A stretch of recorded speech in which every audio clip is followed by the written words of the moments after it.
A lot of it was classified at the time, and saw a lot of things that didn't make sense. The furin cleavage site, it doesn't make sense. And I found that in 2014, 2015, this laboratory in Wuhan actually published that they had taught coronaviruses how to infect human tissue. I said I think this virus was taught how to infect. Theory at that time, back in 2020, was that this was part of a dual use program. That was a military research civilian program, but it was, really led by the military.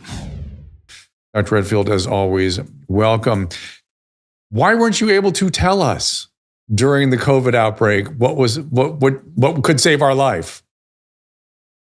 Well, Dr. Drew, two reasons. Some of the material at the time, and some of it unfortunately still is classified.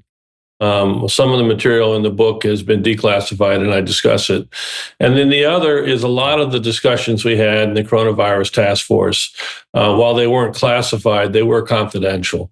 And we really weren't at liberty to go outside the scope of let's just say the inner circle that was debating it. But in the book, I tried to share what I now know that I can share, and since I'm no longer part of the government, and that's what I did. Was there a significant debate about 6 feet? That was where the scales fell from my eyes. I'm like, did you know it was a respiratory virus at that point? You know what I mean? Yeah, we knew it was a respiratory virus, and I was pretty clear that we didn't have data. I actually tried to see what data we did have on distancing, masking and distancing, and I became a pretty strong advocate that there was no data for 6 feet. We did have some data that supported 3 feet. I also knew the implications. When we went to 6 feet, it really did mean the schools were closing. When you went to 3 feet, it really meant the schools could stay open. And I really did believe strongly that closing schools for K through 12 caused much more public health harm than keeping those classrooms open. So it was really sad. And it's interesting. Some people did present it as data. And this, you've heard some of my colleagues say this is science and the science says this, but now they admit that actually there was no science behind it. Yeah, I know when they were saying that, I didn't know what they were referencing, what they meant by that. It was a sort of a nonsensical statement. It's the science. Like, oh, okay, that's scientism. That's not scientific method. But be that as it may, one of my prouder moments was I had a nightly news broadcast in Los Angeles during the heat of all this. And as things were unfolding, we started this little broadcast the day, it was with Alex Michelson, who now has a show over on CNN. Shout out to Alex. And the day that Trump shut down travel from China is the day we started. So to give you sort of a frame of reference, how things were sort of unrolling out. And about 2 weeks in, somebody from the LA County School Board came in and said, we've decided to close the schools. And I said, why? Whom did you consult with? Based on what data? What is the risk reward of what you're doing? It's just the right thing to do, they said. I'm like, why? Why is it the right thing to do? Who did you talk to? One infectious disease consultant? Anybody who knows anything about this? Did you talk to anybody? No, it's just the right thing to do. And then when it came time to open them, it got even more bizarre. Yeah, it was very disappointing to me.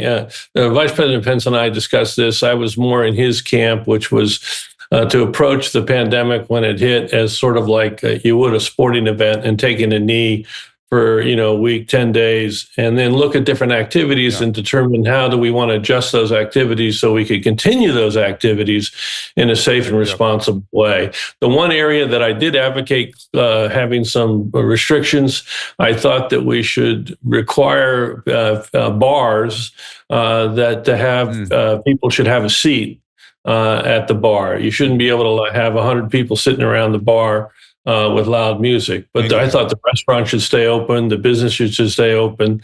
There really was no justification for closing down the businesses and restaurants, et cetera. It was just really a very heavy government overreach.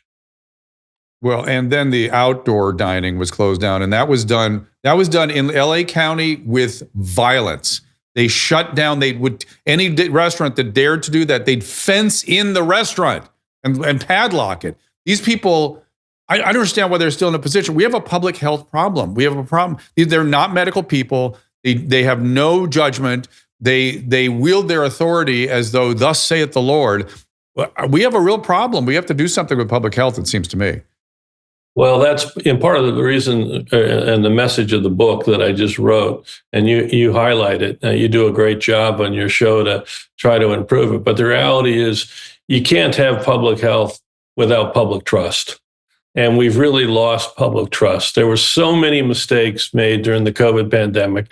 And I try to acknowledge the mistakes in this book honestly and straightforward. The things that we got right, yes, but the things we got wrong, call it the way it is. I wish my colleagues would also step forward and just acknowledge the mistakes that were made, because there were a lot of very serious mistakes. Probably the greatest mistake, of course, was mandating the COVID vaccine. I think that was a huge mistake. That was really government over. Terrible. It was not based on any science at all. It was just a strong opinion of certain people that said, we know better for you than you do. And since you don't want the vaccine, we're going to mandate that you must take it. And we're seeing repercussions of that now. When you see the data about the lowest vaccine rates in the country that we've ever had, it really is a direct consequence of the government overreach, where the government really took away personal choice. And we now know that, as you know, the mRNA vaccines have been responsible for significant vaccine injury, which many people only got because they were forced to get. And so there is a lot of anger about that in the public. And, I'm sure you see in my clinical practice, I'd say about 15% of my clinical practice now is mRNA vaccine injury. And these people are quite injured. And I bet you very few of those people are over the age of 70. And if we had just focused on the at-risk population, where it seemed to have the most benefit and the least risk, it would have made sense. And it's still not mandated, because the sanctity of the body, you and I know that is our do no harm is our job. And the government pays no attention to it. I think public health has got to have two things. First of all, you have to have clinicians in the job. It has to be clinicians. This business of sociologists in there, disgusting. Number one. And number two, there has to be constitutional constraints on them that at all times, never overridden by anybody. And without those two things, we're going to get in the same mess again someday, it seems to me. Yeah, I think it's a real sad state of affairs what happened with the vaccine mandates. It was a huge mistake. It should have never happened. A lot of credibility was lost by public health leadership. I do think CDC finally got it where it belongs, like you pointed out in their last ACIP committee, where they now recommend the COVID vaccine for people over the age of 65. With significant comorbidity risk for hospitalization and death. But it's very sad to see the American Academy of Pediatrics and the American Academy of Obstetrics, come out aggressively saying, how can they do this? They're denying children and pregnant women the vaccine.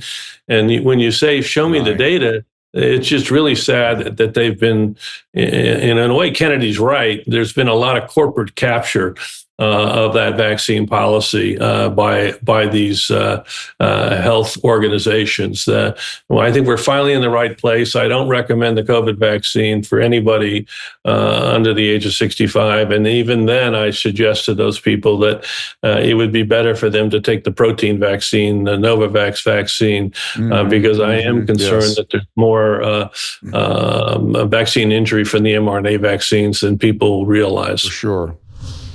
But May I interject for a sec? Just really quick, though. Am I right that over 70, you don't see that many adverse events?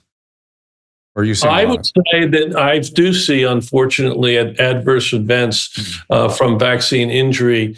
I'd say probably a majority of the cases that I have are under the age of 50. And it's really tragic. For sure. That's where I see it. That's where I see it. And by the way, there's several categories that have still gone unnoticed by people. You notice how we don't see POTS syndrome anymore? Oh, COVID causes POTS. Yeah, got rid of the vaccine, got rid of POTS. I've seen very bizarre coronary anatomy. To me, this seems like the one thing. I've got one patient that had a right dominant system with a complete ossified almost occlusion of the right coronary and no disease anywhere else. I've never seen anything like that. I think that was the vaccine. And there's things like that I'm seeing. No, it does. I think it is. Vaccines can cause it. The mRNA. Remember, spike protein is a very immunotoxic protein for the human body. Yep. And one of the key receptors for that is the ACE2 receptor. And that is the key receptor that lines all of our endothelium of all our blood vessels. And this is why I tell people that really COVID and the mRNA vaccine injury is really, it's a blood vessel disease. That's what it is. Oh yes, it's an endotheliitis, quite literally. That's right. But it's odd. It's right. wild to me. It's wild to me how it affected the coronary. So arrhythmias, atrial arrhythmias, bizarre coronary anatomy, POTS syndrome. No, we're not even having that conversation yet. So there's more to be had here. Susan, you want to ask a question? I'm sorry. I was just going to say, somebody on the YouTube feed last week said that their father had myocarditis from the vaccine, and I was like, well, why are they still getting that vaccine? Isn't that for Omicron? Or but I don't. Dr. Redfield would give him Novavax, which I would too. And I tell my patients, Dr. Redfield, I tell my patients, I go, you can take it if you want, but I can't. I don't have the ability to recommend it because I don't know why we're doing it. You have no real risk from Omicron. The variant it will cover is not in our vicinity right now, so I don't understand why I would recommend it, but you're certainly willing to do it. You can do it if you want. Is that about right? Yeah, I don't push for anybody under age of 65. I just don't recommend it. Period. Unless they're morbidly obese, body mass index greater than 35 or something like that, and then I do restrict it to the protein vaccine. And I think, and I tell people the truth that the mandates were just wrong. It was government overreach. It's very hard to teach somebody, though, to undo something that they've been taught. I always use the analogy of 35. You're tough. Yeah. 35. That's a little tough, but okay. No, I just think that it was a big mistake, and hopefully we can get it clarified. And people who don't want to take the vaccine now, that are at high risk for bad outcome, I say, fine, let's just get early diagnosis and put you on Paxlovid to make sure you get treated if you're 70 years old and you get COVID. The vaccine is, right? Yeah, the big problem with the COVID vaccine, all of them, including the Novavax vaccine, it's non-durable. So it's still spike. It's still spike. Yeah, the protection against serious illness and death is probably only 3 to 4, 6 months max. Yeah, and against a variant that may not even be around, but okay. But if you do a lot of vaccine injury treatment now, do you want people to go to gbmc.org if they're interested in seeing you, anything like that? Yeah, they can. I have clinic on Thursdays and Fridays, and that's where to go to make an appointment. And I think one of the value that I have for many of the patients, I tell the story about one of my favorite patients now, and they're all special. But when I told her that she was the most seriously cognitive dysfunction patient I'd ever seen, she couldn't speak more than 3 words at a time, 4 words, maybe 5 max, because she couldn't remember what the next words were. And when I told her that, she broke out in tears. It was very awkward. She left with her friend. I had her come back the following week. I apologized to her for telling her the truth, because she was the sickest person I'd ever seen in my practice. But maybe I could have done it in a kinder way. And she said in her own book, she said that Dr. Redfield, I didn't cry because you said I was the sickest person you'd ever seen. I cried because you're the first doctor that acknowledged I was sick.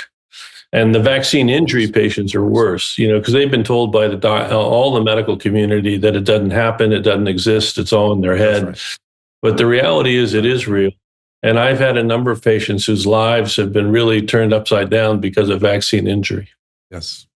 Yes, me too. gbmc.org if you want to learn more.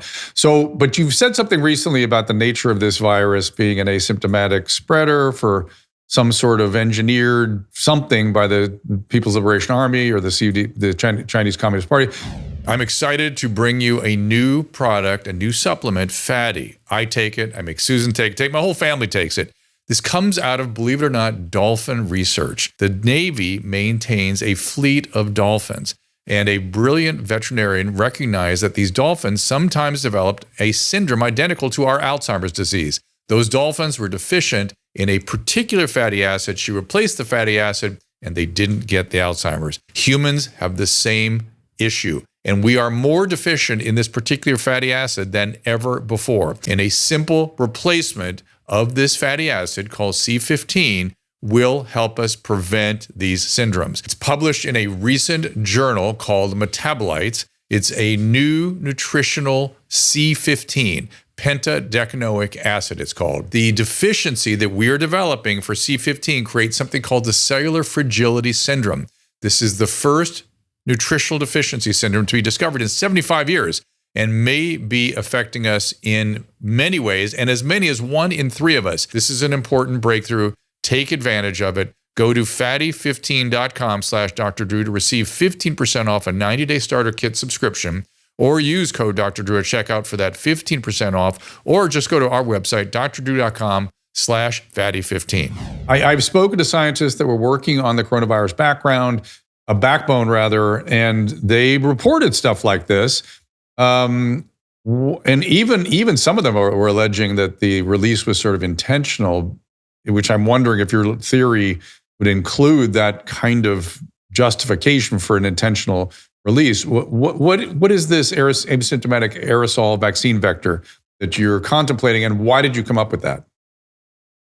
So, when I first saw the pandemic start in January of 2020, it was very unique to me that when viruses go from animals to humans, it takes them a long time to learn how to adapt to transmit efficiently in humans. SARS never learned how to do that. MERS didn't really learn how to do that.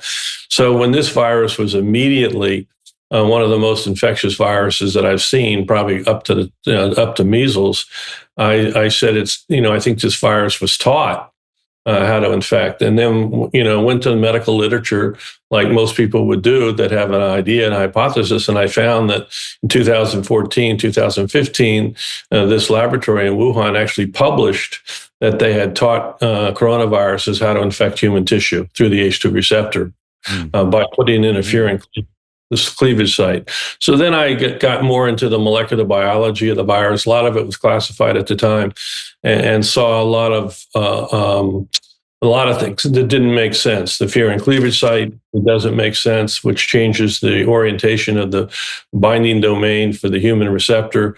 It had the interferon response element was knocked out, which means when you get this virus, it doesn't trigger interferon, which means you'd be asymptomatic.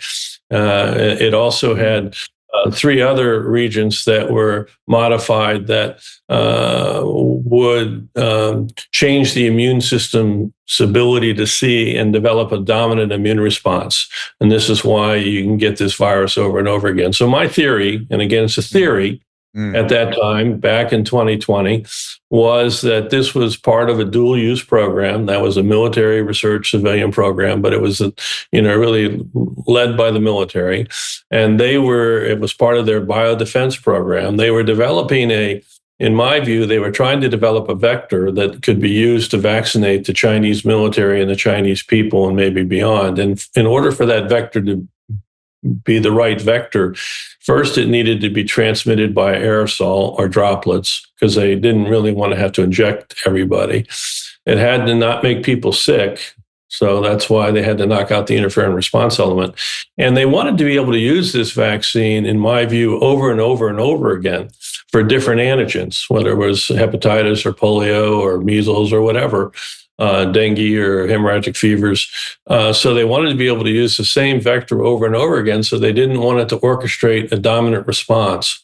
So I actually think this was part of the Defense Department's program in China to develop a vaccine vector that could then be used for various vaccines. Some people think it went beyond that once they learned how, to use this as a vaccine, then it enabled them to potentially use this and weaponize it. I personally don't think they did. I think they were making this as a defensive vaccine program. And unfortunately, through what I've talked about, scientific arrogance, didn't have enough respect for the reality. It's very hard to contain respiratory viruses. And obviously, this virus, they were doing that work We now know it's been declassified. They've got good evidence that the work was really being done at a P2 level of containment, not even P3, definitely not P4. And obviously somebody probably got infected in the laboratory, or multiple people. They were young, they didn't get sick. Yep. And it wasn't until it got out into the Wuhan community and got into the elderly that people noticed that they had a pandemic. And by the time December came along, they had tens of thousands of people that were infected. Is it that they hadn't completed the so-called experiment, that it still was making people sick and they hadn't quite gotten it perfected yet? Yes. Or is it that they were moving it towards something more offensive? And by the way, are we doing shit like this? Is this stuff that goes on in the world now? Well, we definitely have a biodefense program, and it's one of the things many people don't know. In 2002, Dick Cheney moved that biodefense program from Fort Detrick in the Army, where I was. They took it away from the Army and gave it to the NIH and put Tony Fauci in charge. So Fauci was actually in charge of almost a $40 billion biodefense program, in addition to the $40 billion medical research program. So there's a lot of potential conflicts that were going on there. But I do think there are a number of governments that have biodefense programs. And we don't have an offensive program in the United States since the late 60s, when Nixon was president. It was terminated. And I think that's real. I don't think we have an offensive program. But, some people do worry, why do if they were trying to make a COVID vaccine, then they worry that there was obviously an offensive program. I don't think they were trying to make a COVID vaccine. I think they were trying to use the coronavirus as a vector for other vaccines. Yeah, that makes sense. But you adroitly avoided my question about us doing this kind of stuff. So I'm going to take that as a yes. But be that as it may, you didn't actually say it, but I'm going to take it that way. Explain to people one last thing. I got in crazy arguments with people about the furin cleavage site, because the biologists, there's coronaviruses have furin cleavage sites, which I believe is true. It's just this entire clade does not in nature, would not. This whole family of coronaviruses do not have a furin cleavage site. Right. The other thing you need to know about the furin cleavage site, which I think is very telling, and again, it's been declassified, was when you look at that furin cleavage site, 2 of the 4 amino acids, so there's 12 nucleotides, 4 amino acids, 2 of them are arginine. When you look at arginine, it can be coded for by different triplets of the nucleotides. So you can have certain triplet that codes for arginine, but you can also have a different triplet that codes for arginine. Okay. Right? Just the way they put the 3 letters together.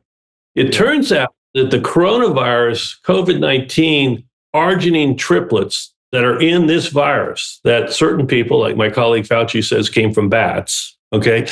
That triplet that's in there for arginine is the preferred triplet in humans, not the preferred triplet that's seen in bats. So why does this virus have the preferred triplet for humans when it supposedly came from the bats? The other problem I have with that theory of spillover is if you take COVID-19 today, because of the furin cleavage site, it barely can infect bats, very poorly, but it can very easily infect humans. Because what that furin cleavage site does is it changes the orientation of the binding domain within the COVID-19. So now it can see the ACE2 receptor of humans, but doesn't see the receptor effectively in bats. So I think the data is pretty compelling that this was a highly engineered virus from gain-of-function research. I mean, it frustrates me that I don't think the scientific community has approached it honestly, because when you go do a literature search, one of the first things you'll find 2014-15 is the lab published a paper that they actually learned how to do it. Yeah. Next year, the national debt is going to hit $40 trillion. As insane as that sounds, it's even worse when you consider unfunded liabilities for Social Security and Medicare.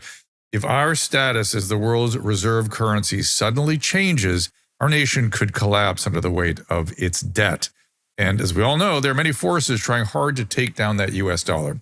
This is why thousands of Americans are moving portions of their retirement into physical gold and silver. Our friends at Augusta Precious Metals have put together a 3-minute report entitled Debt Will Hit $40 Trillion in 2026. Prepare your retirement now. It details how a self-directed IRA with real physical assets may be the best option in 2025. Go to drdrew.com/gold. That is DRDREW.com/GOLD. Or text Drew, DREW, to 35052. That's 35052.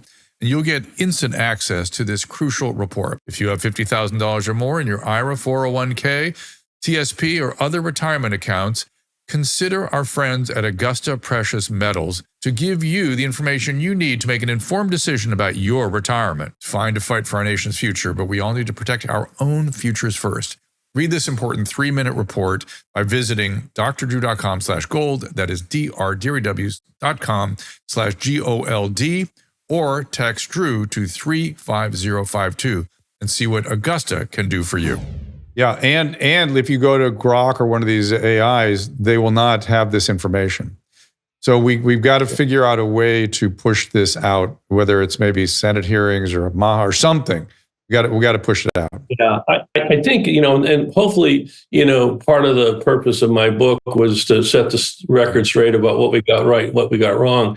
Part of it was to hopefully begin a path of regaining public trust in public health. Part of it, though, was to make people really aware of the risk of gain-of-function research, which I think we shouldn't be doing.